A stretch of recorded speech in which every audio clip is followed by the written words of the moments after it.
추운 겨울에 하나님께서 따뜻한 햇볕을 비춰주십니다. 하나님께서 우리에게 따뜻한 햇볕을 비춰주시는데 커다란 베란다의 창문으로 햇볕이 들어와서 이렇게 환한 햇볕이 따뜻한 온기를 이렇게 주는, 우리 이제 여기 나오기 전에 우리 집 베란다 창에도 이렇게 햇볕이 이렇게 쫙 들어오더라고요. 그 따뜻한 그 햇볕에서 하나님의 사랑을 보았습니다. 이것이 하나님의 사랑이구나.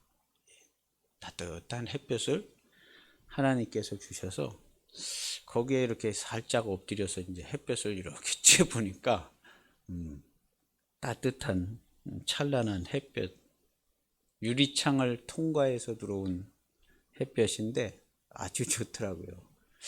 기분이 아주 상쾌해지고, 하나님이 만드신 저 태양이 나에게 하나님의 사랑을 전달해 주는구나 하고 생각하니까 하나님이 나에게 사랑을 베푸시고 계신다라는 것을 알 수가 있었어요. 그래서 우리는 우리의 눈을 열어서 하나님이 우리에게 베푸신 이 모든 것이 하나님의 사랑이라는 것을 꼭 볼 수 있기를 축복합니다. 그래서 살다 보면 어려운 일도 있고 짜증스러운 일도 있고 힘든 일도 있지만 하나님께서는 그 모든 순간에도 나에게 사랑을 베푸시고 위로를 베푸시고 즐거운 일을 주시기를 늘 원하고 계세요. 그래서 내가 저기 가서는 고생하고 왔지만 여기 와서는 하나님께서 위로해 주시는 그 장소가 있습니다. 그래서 그런 장소에서 하나님의 위로를 받고 또 하나님의 사랑을 받고 그렇게 은혜를 받는 그런 실리적인 신앙생활을 해야 돼요. 실리적인 신앙생활을 꼭 하시기를 바랍니다. 우리가 이제 뭐 이 세상 사람들 살 때도 긍정적으로 무슨 생각을 해라, 뭐 긍정적으로 받아들여라 이런 얘기를 하잖아요. 근데 우리가 긍정적으로 뭘 하라는 얘기가 아니에요. 우리는 하나님이 베푸시는 실제적인 사랑과 은혜를 얼마든지 어디서든지 받을 수 있다는 거예요. 이건 긍정적으로 하는 것이 아니라 하나님이 우리에게 베푸신 사랑과 은혜는 우리가 긍정적으로 받아들일 필요가 없어요. 하나님이 우리에게 베푸시는 사랑과 은혜는 그냥 어디서든지 언제든지 온 땅에 충만하기 때문에 어디서든지 우리 성도라면, 주님의 몸된 교회라면 그 은혜와 은총을 충분히 받아들일 수 있습니다. 따뜻하게 데펴진 밥 한 술을 따뜻하게 먹으면서도 하나님께 큰 감사를 할 수 있어요. 그렇죠. 따뜻한 방에 누워 있을 때도 따뜻하게 계세요. 연료비 아낀다고 너무 춥게 있지 말고 따뜻하게, 하나님 따뜻하고 좋은데요. 그렇게 하나님께 감사하는 하루하루의 실제적인 성도의 삶이 꼭 되시기를 바랍니다. 이 세상에 하나님께서 주관하시지 않는 일은 단 한 개도 없어요. 그리고 이 모든 일과 모든 현상과 모든 만물은 오직 다 100% 하나님의 사랑입니다. 하나님은 사랑이시라 이렇게 얘기하시는 거거든요. 그래서 그 사랑 안에서 꼭 살아가시고 내게 닥치는 모든 일도 하나님이 알고 계시고 사랑이다. 꼭 그렇게. 그래서 어떠한 일을 만나든지 하나님의 사랑을 꼭 받으시기를 축복합니다. 할렐루야. 그래서 하나님의 사랑을 많이 받은 사람이요, 가족도 사랑할 수 있고, 뭐 사는 것도 재밌게 살고, 사랑을 많이 받은 사람이 사는 것도 재밌게 살고 그래요.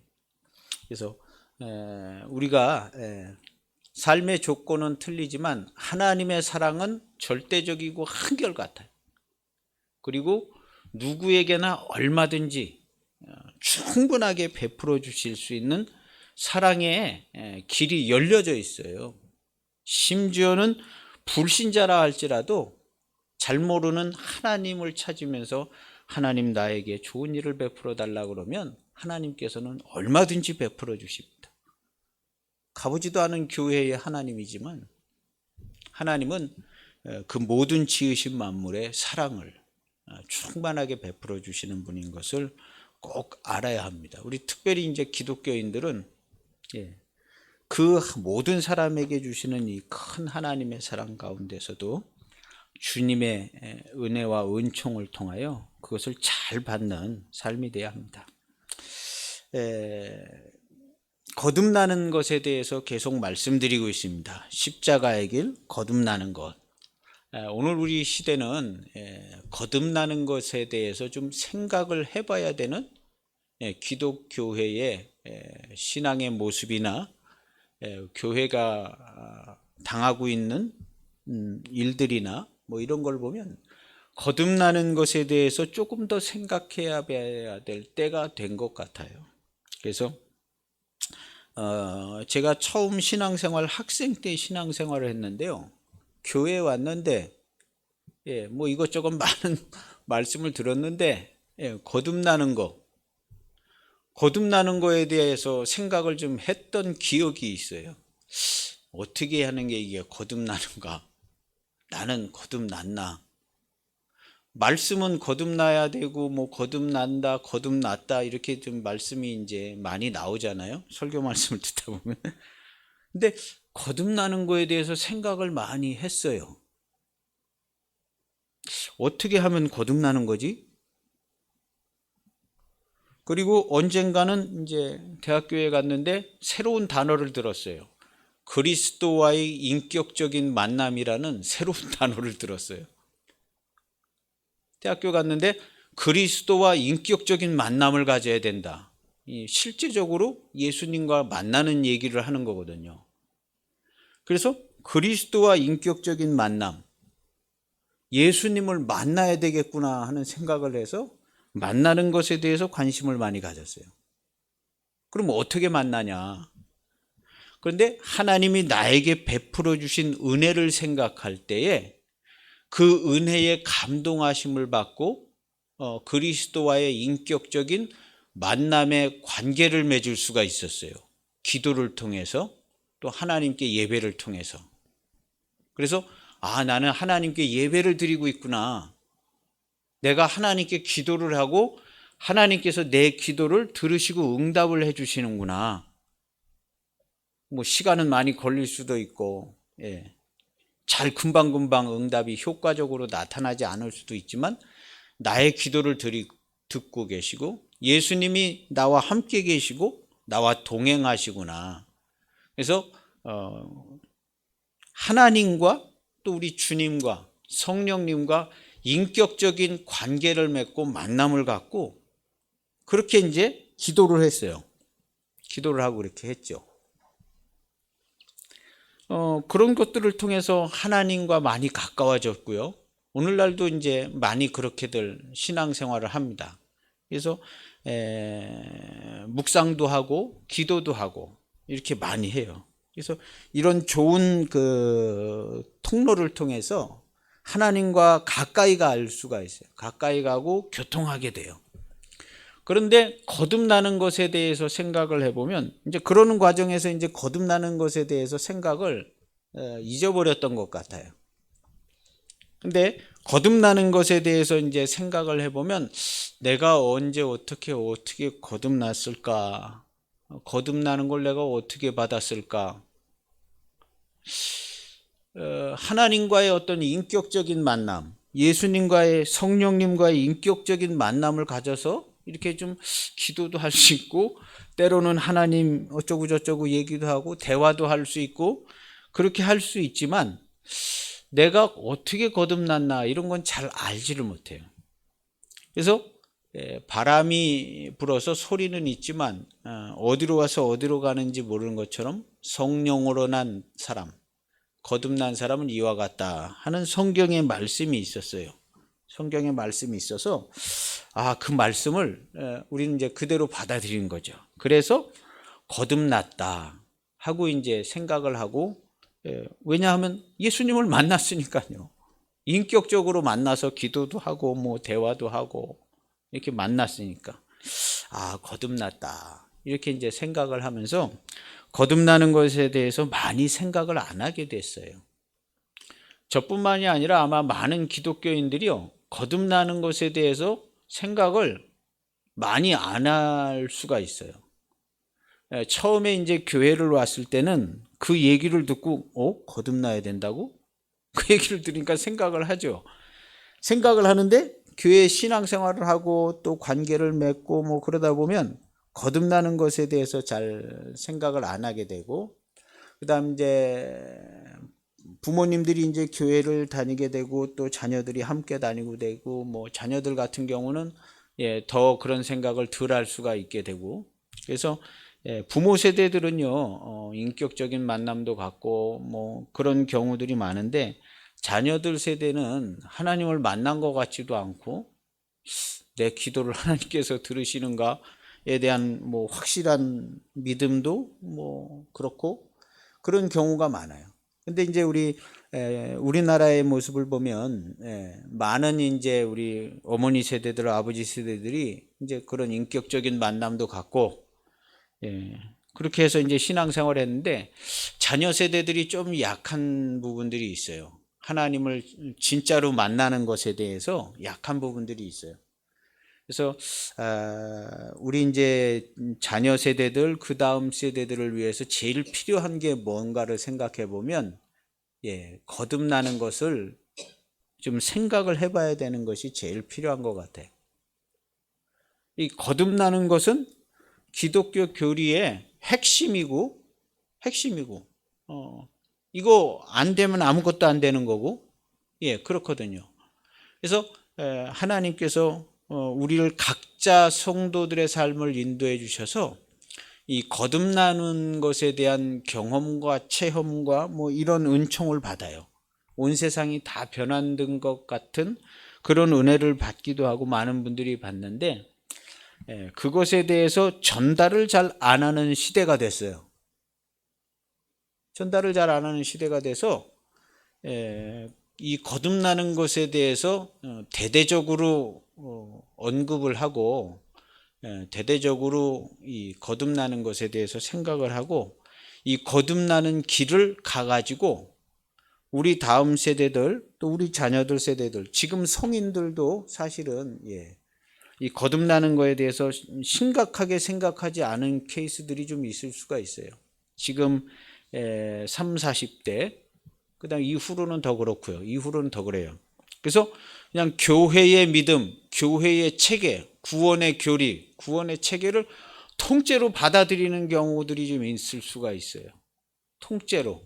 내가 예수님 믿기로 하고, 내가 하나님 나라에 속하기로 하고, 내가 예수님을 주로 이제 고백하고 살라니까 이제 나는 그 모든 은혜의 체계가 내게 다 그냥 이루어진 걸로다가, 다행스럽게 이제 인격적인 만남을 통해서 주님이 불러서 회개도 하고 거듭나게 하시는 귀한 은총을 경험하게 되시는 분들이 많이 있어서 다행스러운 일인데, 그걸 놓치게 되는 케이스들이 있는 것처럼 보여지고 있습니다.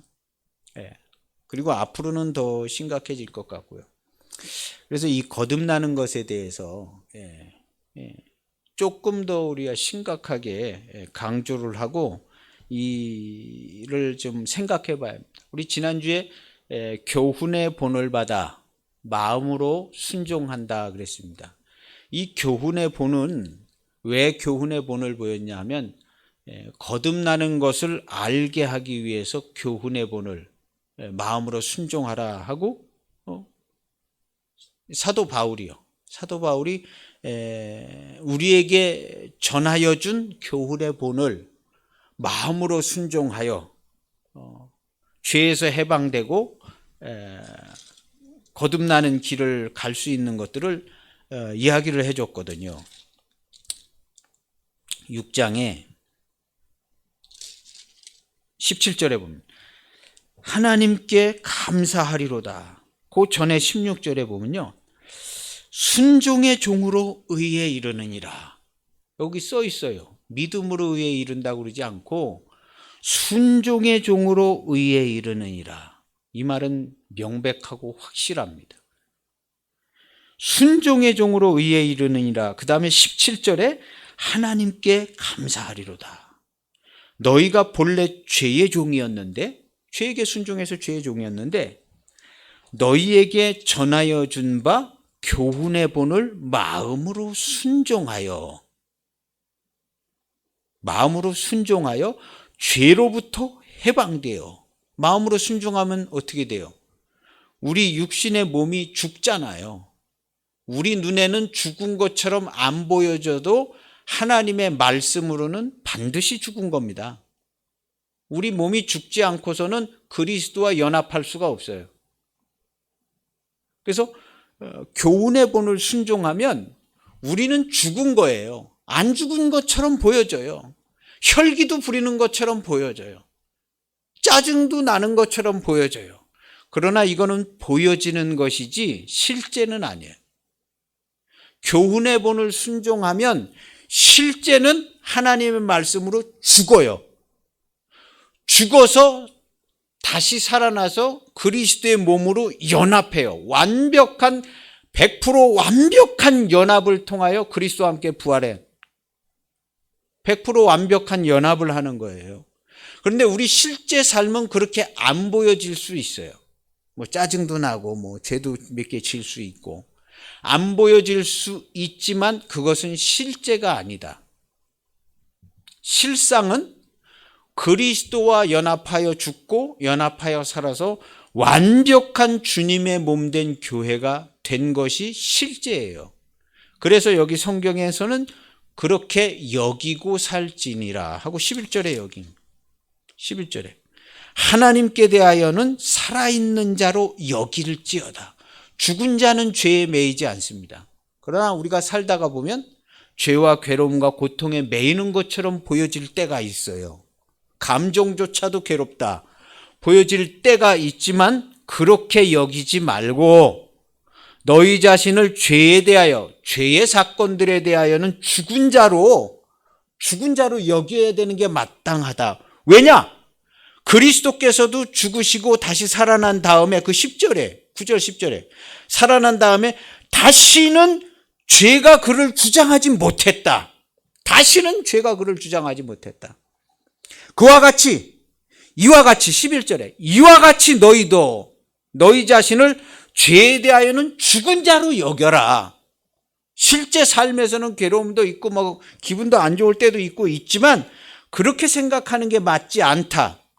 이것은 그렇게 너희들이 생각하는 거지만 그렇게 하지 말고 그리스도 예수 안에서는 살아있는 자로 죽음에서 완전히 해방되어서 계속 생명으로만 사는 자로 그렇게 여길지어다. 안 됐는데 이렇게 여기라는 게 아니라 됐으니까 그렇게 여기라는 거예요. 됐으니까. 8절에 보면 만일 이제라는 단어가 빠졌다고 그러잖아요. 만일 이제 우리가 그리스도와 함께 죽었으면 죽었다는 거예요. 진짜 죽었어. 만일 우리가 이제 진짜 죽었다면 죽은 거야. 죽었다면 또한 그와 함께 살 줄을 믿노니. 근데 죽음이 다시 그를 주장하지 못한다. 9절에. 그리고 하나님께 대하여는 계속 살아있는 것으로 너희도 알고 살아. 죽음에서 살아나서 한 번 그리스도와 연합하여 죽었다가 살아난 사람은 완전히 죽은 자이고 완전히 살아나서 완벽한 교회의 몸이 된 겁니다. 그리스도의 몸이 된 거예요. 우리가 보일 때는 그렇게 안 보일 수 있는 삶의 환경이 연출은 되어져요. 거기에 속지 말아라. 그게 실상이 아니다. 라는 얘기를 여기서 해주고 있는 거예요. 사도 바울이 이거에 대해서 고민을 안 했겠습니까? 복음도 전하고 자기 자신도 살아봤는데 그리스도와 함께 죽었고 그리스도와 함께 살았다고 그랬는데 내 사는 삶은 안 그런 부분들이 있어 보이잖아요. 이걸 고민을 했겠죠. 말씀 전한 사람들도 보고 다 저도 똑같이 고민을 하고 우리 교회 성도들을 보고 고민을 하고 한국교회 성도들을 보고 고민을 했어. 이게 왜 이런가? 근데 바울도 똑같은 고민을 한 거예요. 근데 그거 아니다. 눈으로 보고 귀로 듣고 마음으로 괴로움을 당하는 일은 있어도 실제로는 완벽히 연합한 자다. 그리스도와 연합할 때에 뭔가 덜 연합한 것처럼 연합이 덜 돼서 계속 살면서 막 더 연합하고 막 이렇게 죽도록 살면서 연합하라는 게 아니라 한 번 그리스도와 함께 죽었으면 단번에 죽은 것이고, 또 성경에 써 있잖아. 그가 죽으심은 죄에 대하여 단번에 죽으심이요. 우리도 주와 함께 단번에 죽었어요. 그가 살아계심은 하나님께 대하여 영원히 계속 살아계신 거예요. 영원히. 죽음이 건드리지 못하고. 우리 주님과 함께 살아난 성도들도 이와 같습니다. 그래서 하나님의 말씀으로는, 영생의 말씀이 이루어지기로는 완벽히 100% 이루어진 그리스도의 몸된 교회가 된 성도입니다. 이렇게 알으라는 거예요. 이렇게 알고 반드시 이렇게 여기고 살아가라 라는 거예요. 실제 삶으로는 고통도 있고 괴로움도 있고 짜증도 나고 뭐 안 그런 것처럼 보여지는 때가 살다 보면은 일어나는데, 그거 아니다. 그거 아니고 우리는 그리스도와 완벽히 연합된 자다. 왜냐하면 성경에 수도 없이 써 있어요. 예수와 합하여 세례를 받은 것. 예수님이 우리랑 합하여 세례를 받을 때, 야, 너는 37.5%만 세례 받아. 37.5%만 죽었다가 산 거고, 나중에 한 10년, 20년 되면 한 80% 죽었다가 산 거고, 이렇게 된 게 아니거든요. 완벽한 연합으로 주와 함께 죽고 주와 함께, 이것을 거듭나는 것인데요. 거듭난 사람들이, 성도들이 살다가 보면 살기는 이 땅에 발을 딛고 살고 있어서 그게 그렇게 안 보여질 것처럼 보여지는 상황들이 연출되지만 아니다. 완벽히 연합하여 완벽한 세례를 받았다. 그리스도와 합하여 함께, 그리스도와 함께 죽었다. 8절에는요. 그 위에는 합하여, 예수와 합하여 그의 죽으심과 같은 모양으로. 이것은 완벽한 세례를 얘기하는 거예요. 성령의 세례 거듭나는 것은요, 완벽한 겁니다. 그래서 우리가 눈으로 보고 듣고 마음으로 생각하는 것을 의지하고 생각하고 판단하지 말고 하나님의 말씀으로 받아들이시길 바랍니다. 우리가 거듭난 것은 완벽히 거듭난 것이고, 세례를 받은 것은 완벽히 죄의 값을 치른 것은 율법이 요구하는 바 죄의 값을, 하나님이 치르라 그런 죄의 값을요 완벽하게 치른 겁니다. 완벽하게. 그리스도와 함께 죽음으로 죽음의 값을 내놔서 완벽하게 치른 거예요. 그것이 오늘날 교회이고 성도입니다. 우리의 정체성에 대해서 확실히 가지고 있어요. 그래야 기도할 수 있어요. 그래야 그리스도의 몸이 됐잖아요. 몸이 되어서 그리스도의 이름으로 기도하고 그리스도의 이름으로 사는 거예요. 이게 진짜 그리스도인 성도들입니다. 내가 그냥 사는데 하나님 날 도와주세요.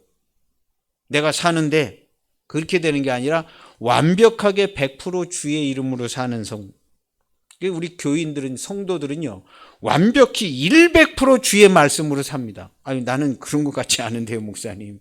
아이고, 나는 형편없어요. 100% 어떻게 내? 100%는 고사하고 50%도 주님의 말씀으로 못 사는 것 같은데요. 많은 사람들이 그렇게 얘기하려는지 몰라요. 그 아닙니다. 그렇게 생각하지 말라는 거예요. 우리가 사는 것은 100% 주님의 은혜와 하나님의 사랑으로 살아요. 100%. 근데 살다가 보면 뭐 그냥 어떻게 막 이렇게 괴롭고 힘들고 죄도 짓고 막 짜증도 나고 그럴 때가 있어요. 이것은 주님의 은혜로 짜증나고 이렇게 한 게 아니에요. 하나님의 사랑으로 내가 짜증내고 그런 게 아니에요. 내가 내 삶에, 주변의 환경에 속거나 주의 말씀을 쫓아가지 못하여 그러한 현상이 일어나고 있지만, 이러한 현상은 하룻밤의 꿈과 같아서 실상은 아니다. 실상은 뭐냐? 내가 그리스도의 은혜와 하나님의 사랑으로 살고 있는 게 내 실상이지, 이렇게 뭐 그냥 이렇게 저렇게 힘들고 어렵고 이게 내 실상은 아니다는 거예요. 내 실상은 아니다. 이것은 완전히 십자가에 못 박아서 죽었다. 말씀으로는 죽었는데 삶의 형편으로는 나타나지만, 그렇지만 여기서 이렇게 있는 것처럼 그리스도께서 이렇게 된 것처럼 11절에 이와 같이 너희도 너희 자신을 죄에 대하여는 죽은 자요. 완전히 죽었다는 거예요. 죄에 대하여는 죽은 자요.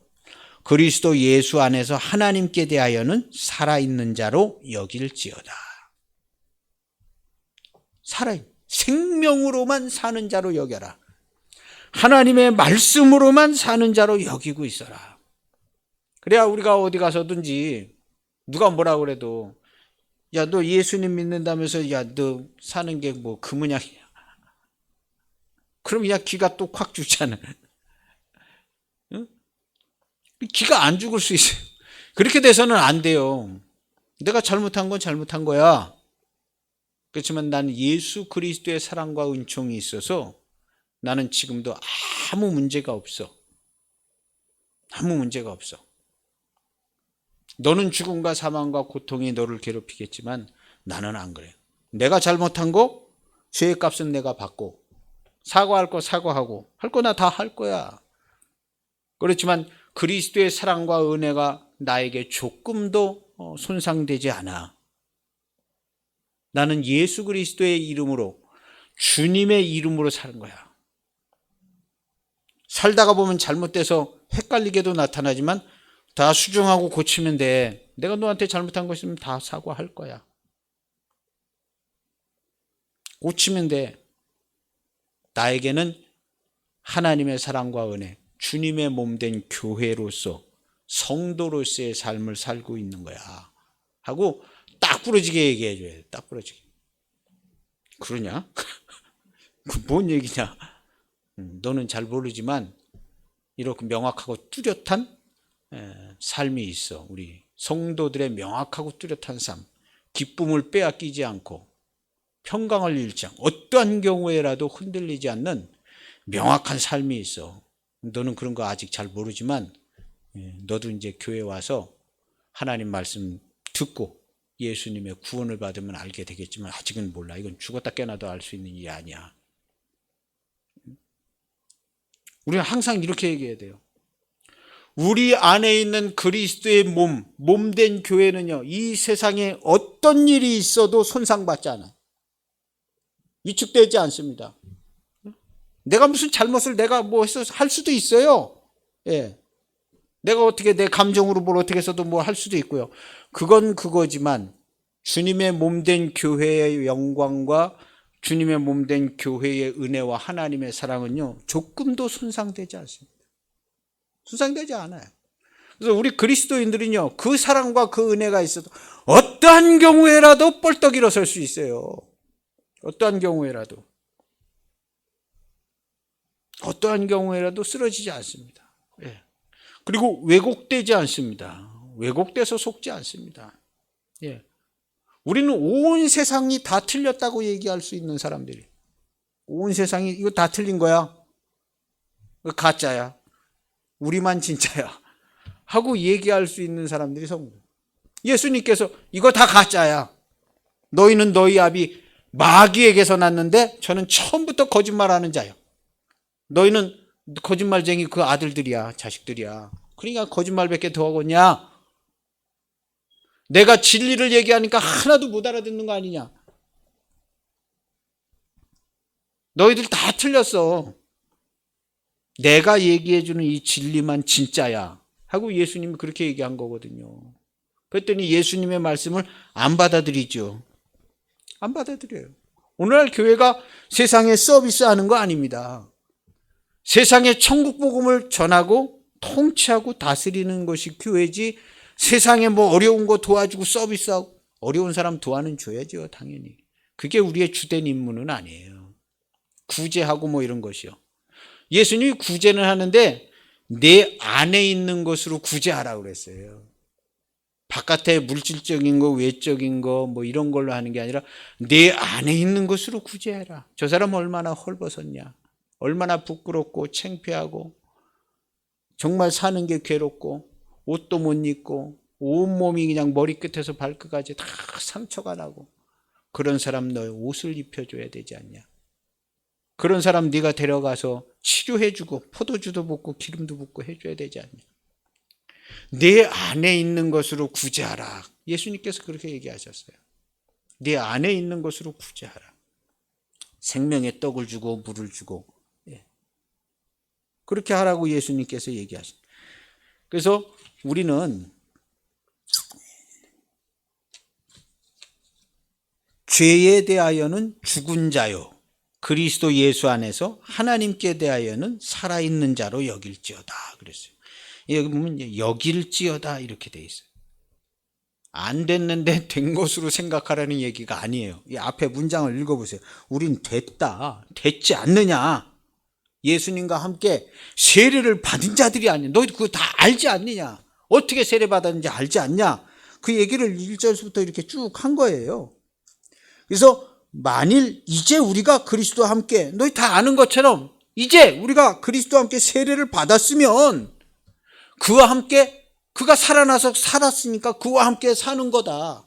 우리는 100% 주님과 함께 살아가게끔 되어 있다.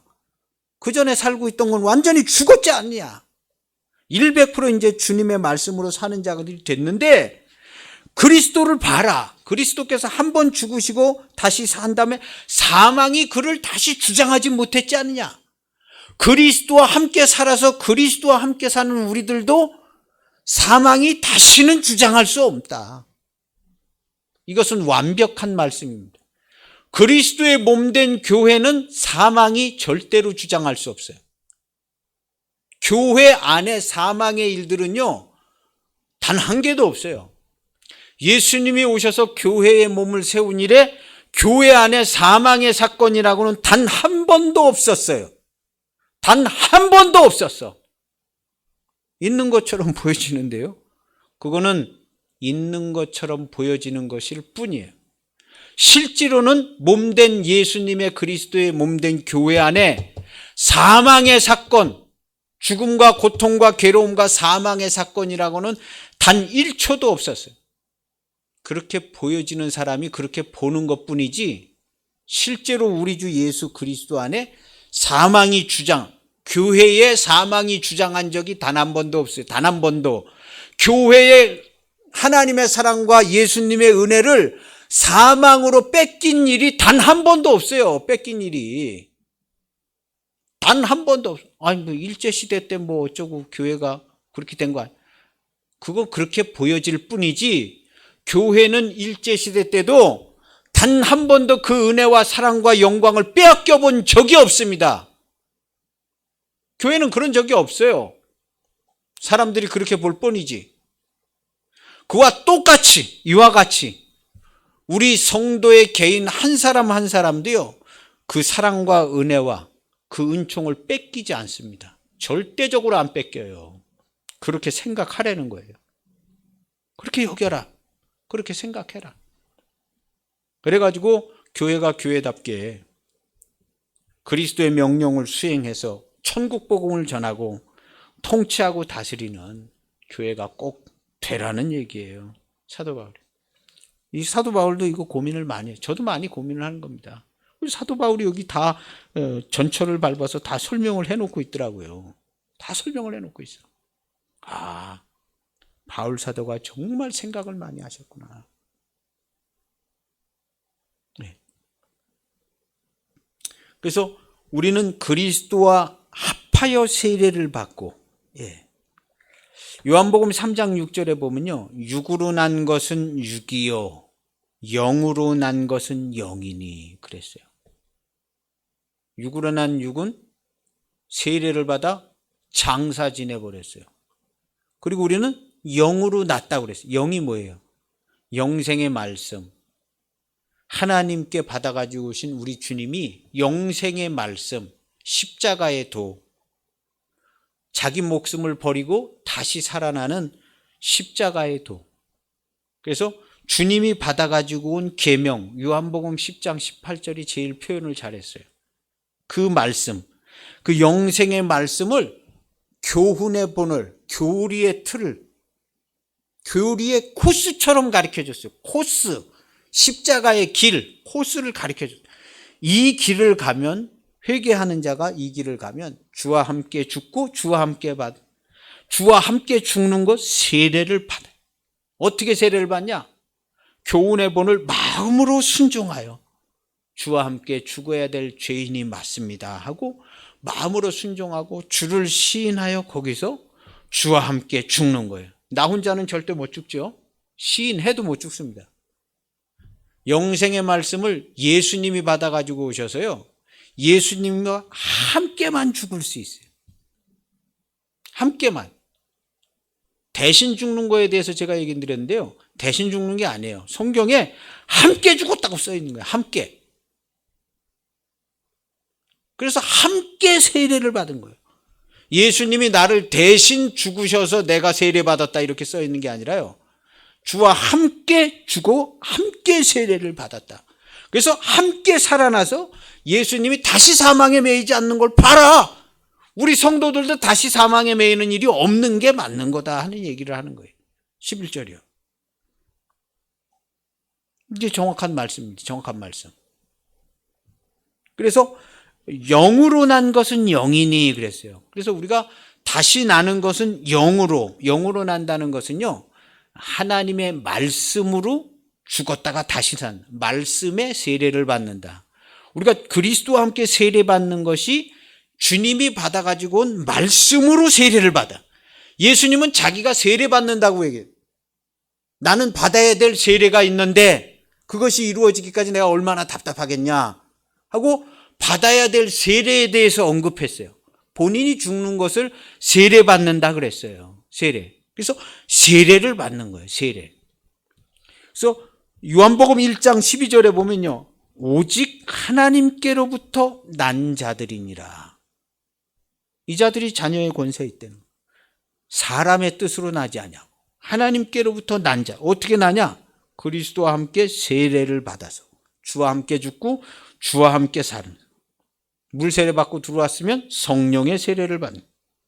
베드로전서 1장 23절에는요, 너희가 거듭난 것은 썩어질 씨로 된 것이 아니요 썩지 아니할 씨로 된 것이니 살아있고 항상 있는 하나님의 말씀으로 거듭났다.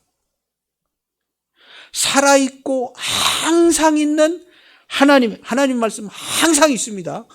항상 있는 하나님의 말씀으로 되었느니라. 너희가 거듭난 것은, 거듭난 것에 대해서 직접적으로 언급하는 거예요. 어떻게 거듭났냐? 항상 있는 하나님의 말씀으로, 말씀의 세례를 받았다는 거예요. 주님과 함께 죽고 주님과 함께 살아서 주님이 받아가지고 온 말씀을 영생의 말씀이라고 그러는데, 그 영생의 말씀을 주와 함께 순종하여, 주님은 아버지의 말씀에 순종했지만 우리는 주님께서 부르신 그리스도의 영을 쫓아 순종한 거예요. 그래서 그리스도와 함께 죽고 함께 살아난 것이에요. 이것이 우리가 거듭나는 모습을 설명해 놓은 거예요. 베드로전서에서도. 그래서 항상 있는 하나님의 말씀으로, 말씀 믿어서 거듭나는 거 아닙니다. 이렇게 됐다고 믿어서 거듭나는 게 아니라 말씀, 교훈의 본을 마음으로 순종하여 세례받는다. 교훈의 본을 마음으로 순종하여 나의 계명을 지키는 자라야 나를 사랑하는 자다. 나의 계명을 지키는 자라야 나를 사랑하는 자다. 그 사람은 하나님께서도 그를 사랑하실 것이고 나도 그를 사랑하여 그에게 나를 나타낼 것이다 하고 요한복음 14장 21절에 나의 계명을 지키는 자라야 나를 사랑하는 자. 그 바로 전절에는요, 그날에는, 세례받는 그날에는 아버지께서 내 안에, 내가 아버지는 너희가 내 안에 있는 것을 너희가 알리라 그랬어요. 그날에 내가 너희를 고아와 같이 내버려 두지 아니하고 너희에게로 와서 너희와 함께 죽고 너희와 함께 산다는 거예요. 그날. 그게 18장, 14장의 18절, 19절, 20절, 21절이에요. 요한복음 14장. 이 일은요, 실제로 이루어지는 일입니다. 예수님이 얘기했잖아요. 본인의 입으로 내가 그와 같이 내버리면 온다고 그랬잖아요. 그럼 오시겠죠. 오셨겠죠. 수많은 사람들한테 얘기를 했으니까. 그와 같이 내버려두지 않고 온다. 근데 와서 오면 어떻게 되냐? 너희가 알게 될 거야. 내가 아버지 안에 너희가 내 안에 있는 것을 너희가 알게 될 거야. 나의 계명을 지키는 자라야 나를 사랑하는 자다. 계명 지켜라. 계명? 두 계명이죠. 자기 목숨을 버리는 계명, 버리면 다시 살아나는 생명의 말씀. 두 계명입니다. 이 계명은 내 아버지에게서 받았노라 하고 요한복음 10장 18절에 말씀하고 있잖아요. 그 요한복음 10장 18절을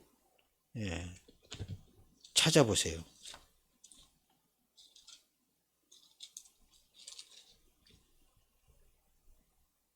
요한복음 10장 18절.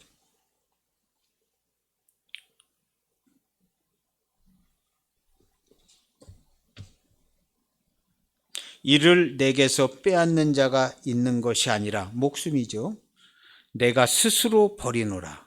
나는 버릴 권세도 있고 다시 얻을 권세도 있으니 이 계명은 내 아버지에게서 받았노라. 여기 계명이라고 그러죠.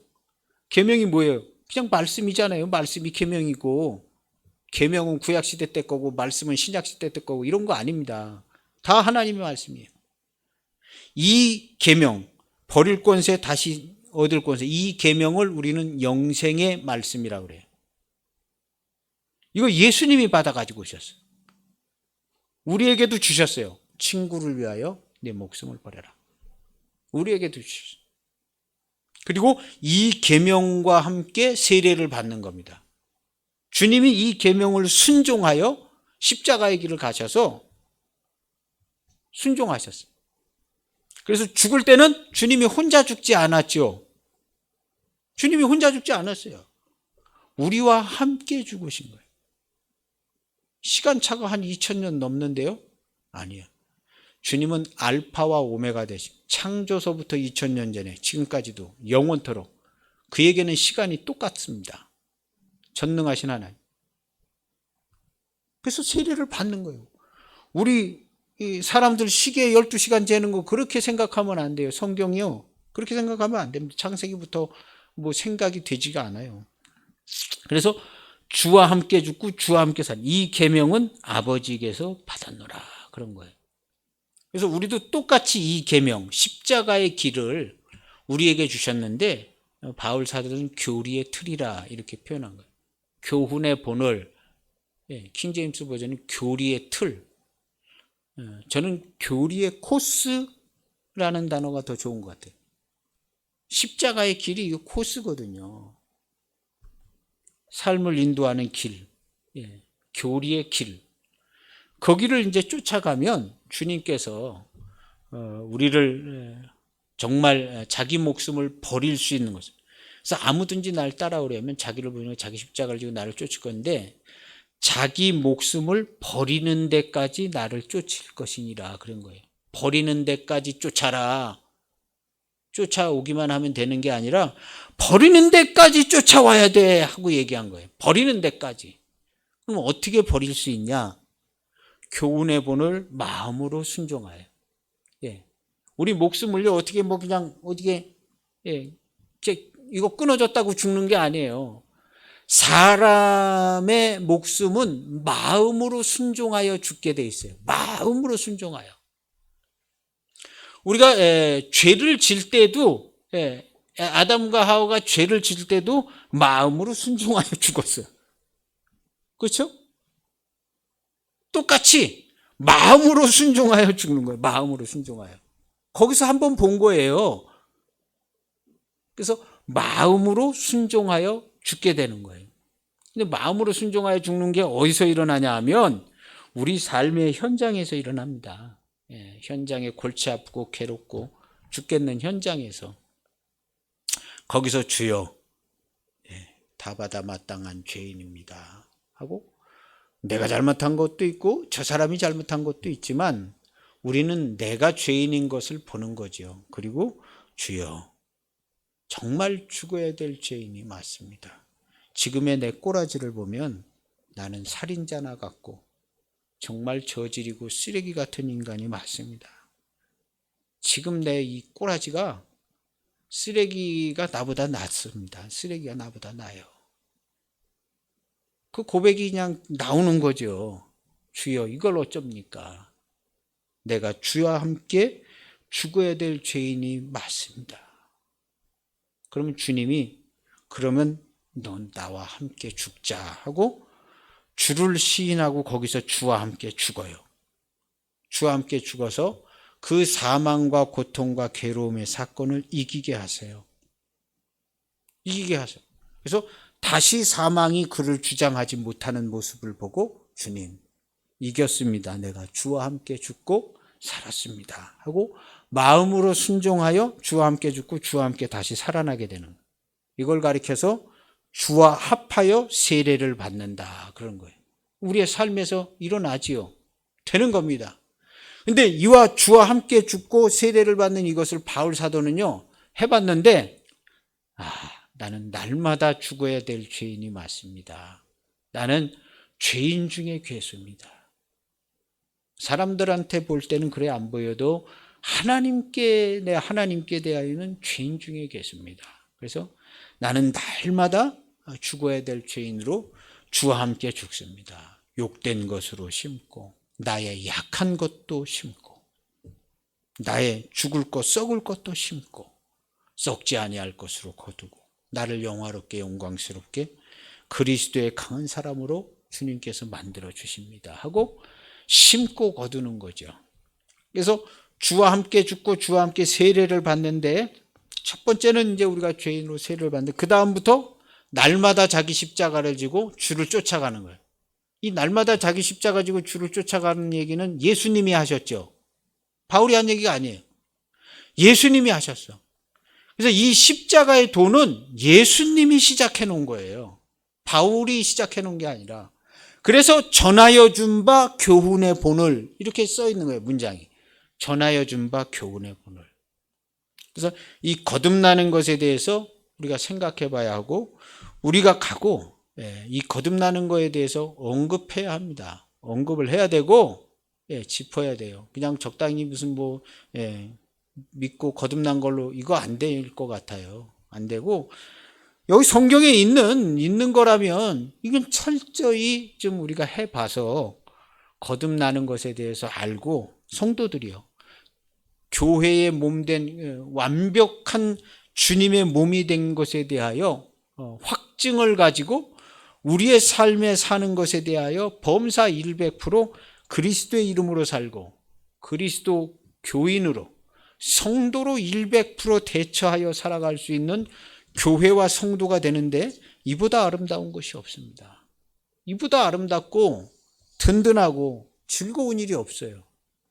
괜히 엉뚱하고 헛된 것, 허망한 것을 쫓아가려다가 혹시나 하고 쫓아갔다가 역시나 나는 안 되는가 보다, 이렇게 되는 것보다는 주님이 우리에게 주신 그리스도의 몸, 성도라는 이 놀라운 정체성과 권세를 가지고 자녀의 권세로 주님에 맡겨주신 일을 하고 사는 우리 모두가 되시기를 축복합니다. 꼭 그렇게 되시길 바랍니다. 그리고 이 모든 일은 어떻게 이루어졌냐? 순종으로 이루어졌습니다. 그는 하나님의 아들이신데도 순종하셨다. 그리고 우리에게 순종의 본을 보이셨다. 구원의 길을 이루어 놓으셨다 그랬습니다. 순종입니다. 순종하는 것보다 아름답고 즐거운 일이 없습니다. 여러분, 순종하는 그런 한 주간의 삶을 사시기를 바랍니다. 순종하는, 남편한테 순종하고 아내한테 순종하고, 네, 알겠습니다. 감사합니다. 알겠습니다. 고맙습니다. 순종하는 거예요. 고맙습니다. 알겠습니다. 밥 차려주면 맛있습니다. 엄청 맛있습니다. 밥 차려주면. 그러니까 순종하는 거예요. 그냥 순종하고 섬기고, 자녀들한테도 하고 부모한테도 순종하고 이렇게 하는 거예요. 예. 순종하는 것보다 즐거운 일이 없어요. 순종하는. 이 순종은요. 순종은 하나님의 사랑이 나타나는 유일한 통로입니다. 순종은. 이 지구상에 하나님이 모든 만물을 지으실 때 말씀으로 지으셨는데 운행도 말씀으로 하셔요. 그래서 말씀에 대한 대응은 올 100% 순종. 예. 믿음까지 가서는 안 돼요. 믿었으면 순종. 순종을 하면 하나님의 사랑이 거기에 영광스럽게 충만하게 나타나요. 순종을 하면. 말씀에 순종하면 사랑과 영광이 충만하게 나타나요. 내가 뭘 좀 얘기를 했는데 상대방이 순종을 해. 아, 그래, 맞아. 순종을 해요. 그럼 거기 그냥 사랑이 막 충만하게 가는 거예요. 순종을 하면. 그러면 순종을 한 사람은 사랑을 전 코스로 아주 충만하게 받아. 전 코스로. 그게 이제 순종이에요. 순종. 순종을 통하여 가고 받는 사람도 순종을 통하여 받아. 우리는 그 순종을 뭐라 그러냐면 아멘이라고 그러는 거예요. 아멘. 아멘이요. 아멘은 100% 충성이고 아멘. 그래서 순종을 하는 거예요. 순종은 아멘이에요. 그래서 순종하면 아멘인 거예요. 그래서 순종하는 거예요. 이 순종하는 기쁨과 즐거움이요. 순종하는. 이 주님의 몸된 교회와 성도의 삶은 이게 잘 열려져 있어요. 우리는 100% 말씀으로 사니까요. 그런데 뭐 교회에 들어오지 않은 이게 순종이 뭔지를 몰라요. 순종이 뭔지를 몰라. 그래서 순종하는 것에 대해 익숙하지가 않아. 우리 교회는 순종하는 것에 익숙해요. 그래서 순종을 해서 복도 받고 마음도 기쁘고 즐겁고 다 순종하는 거예요. 그래서 우리가 얘기를 하면 순종을 하면 참 좋아하는 거예요. 그래서 순종할 줄 아는 사람은 하나님께서 귀히 쓰시고 우리 이 땅에서도 마찬가지입니다. 회사나 직장에서도 순종하는 사람은요. 사장이 딱 보면 알아. 누가 순종하는 사람인지. 딱 보면 알아. 얘가 순종하는 애로구만. 걔가 모자라도 공부가 모자라도 기능이 모자라도 순종할 수 있는 사람은 무한한 창조적인 능력을 가지고 있는 거거든요. 순종할 수 있는 사람은 가르쳐주면 그냥 30배, 60배, 100배가 나오는 사람이거든요. 그래서 순종하는 사람을 찾는 거예요. 항상. 순종하는 사람만 있으면 가르쳐주든지 공급해주든지 막 그러면 거기서 모든 게 다 나오거든요. 그래서 순종하는 사람, 우리 하나님께도 마찬가지입니다. 하나님의 말씀에 순종하는 것, 하나님의 사랑에 화답하는 것이에요. 그래서 감사하고 화답하고 즐거워하고 기뻐하고 이렇게 하는 겁니다. 우리의 가정 안에서도 이런 순종과 즐거움, 사랑이 가득하기를 축복합니다. 거듭나는 게 내 사는 삶과 먹고 사는 삶에 무슨 관계가 있나요, 목사님? 뭐 거듭나는 거 보통 복잡한 것도 아니고, 정신없고 뭐 언제 거 가가지고 예수님과 함께 합하여 세례를 받고 이게 내 삶에 삶에 아주 굉장히 유익합니다. 갔다 와 보세요. 갔다 와서 거듭나서 그리스도의 몸이 된 걸 발견해 보세요. 하나님께서 모든 걸 지원해 주십니다. 돈을 달라고 그러면 돈도 주시고요. 하고 싶다 그러면 그거 다 되게 하십니다. 하나님께서. 전능하신 하나님의 전폭적인 지원을 받을 수 있어요.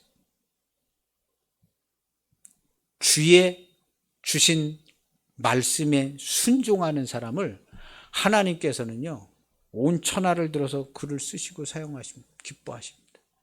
이거요, 반드시 되는 겁니다. 꼭 그렇게 되고 우리의 가정과 우리의 자녀들이 그렇게 되시기를 축복합니다. 그래서 거듭나는 것에 대해서 우리의 자녀들도 생각해야 되고 내가 그리스도의 몸이 되고 교인이 되는 것에 대해서 생각해야 합니다. 이것이 가장 좋은 삶이기 때문에 그래요. 성도들은요, 이것 외에 다른 것을 더 좋게 생각할 이유도 없거니와 그렇게 생각이 되어지면 안 됩니다. 예.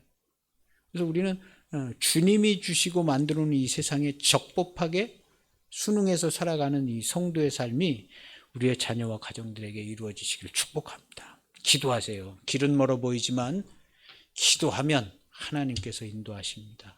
귀하고 값진 기도에 하나님께서 전능하신 응답을 베풀어 주실 줄 믿습니다.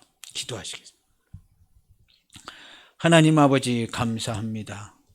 우리는 예수 그리스도와 합하여 죽고 그리스도와 합하여 살아서 다시는 사망이 우리를 주장하지 않고 하나님이 우리에게 완벽하게 주신 사랑과 은혜가 조금도 손상받지 않아 너희 기쁨을 빼앗기지 아니하리라 한 말씀을 그대로 받음과 같이 우리가 항상 기쁘고 감사하고 하나님께 영광을 돌리는 성도가 되게 하신 것을 감사합니다. 우리의 잠시 잠깐의 삶을 돌아볼 때에 그렇지 아니한 것처럼 보여지는 일들과 현상이 있을 수 있지만 그것에 집착하지 아니하고 하나님이 우리에게 주신 실상을 바라보고 통치하고 다스려 나가 우리의 자녀들까지도 거듭나고 하나님의 자녀가 되고 교회가 이루어지고 그리스도의 이름으로 일평생 살아갈 수 있는 우리의 자녀들과 자손들이 될 수 있도록 우리 교회와 주의 말씀을 듣는 온 성도들 위해 하나님 아버지 축복하시고 함께하여 주시옵소서. 이 귀한 은총이 우리에게 베풀어짐을 감사를 드려 예수님의 이름으로 기도하옵나이다. 아멘.